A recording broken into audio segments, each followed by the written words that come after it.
Hello, in this video I will revisit some of the information that was covered in my first video.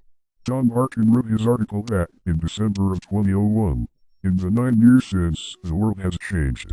One of the main points in Don Harkin's article is that people are divided by veils of perception.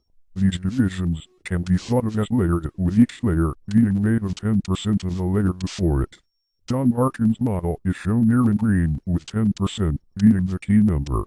There are the non-veilers, the first veilers or the voters, the second veilers or history buffs, professors and the like, the remainder being written off as conspiracy theorists and nut jobs. What has changed since Don Harkins wrote his article? I believe the number of people piercing the higher veils has increased. I can see 2 reasons for this. A. The number of people who are becoming active in government has increased. This is easy to see in the number of people who voted in the last elections and the number of people who are joining protest, many who have never done so before. As the number of people behind the first veil increase, the overflow will carry over to the higher veils, even if the pierce rate stays at 10% for the remaining veils. B. The pierce rate may have increased to more than 10%. Model A, shown here in red, has a pierce rate of 20% into the first veil, but is still 10% for all other layers. There are still the non-veilers, but this group has shrunk some. The first veilers have doubled.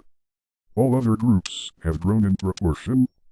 Model B is shown in blue. It has a pierce rate of 20% for all layers. And each group is bigger than Model A, and notably bigger than Don Harkin's original model. Here is another version of the same chart but with a vertical axis scale to make it easier to see the details. I think the difference really sticks out. Either one or both reasons may be true. The cause of either effect is likely the economic and political strife that is growing in the world. It is upsetting people and causing them to reevaluate their preconceptions of the world. It would seem the people that are causing most of the trouble, the ruling elite, are creating the catalyst that will in turn cause their own defeat.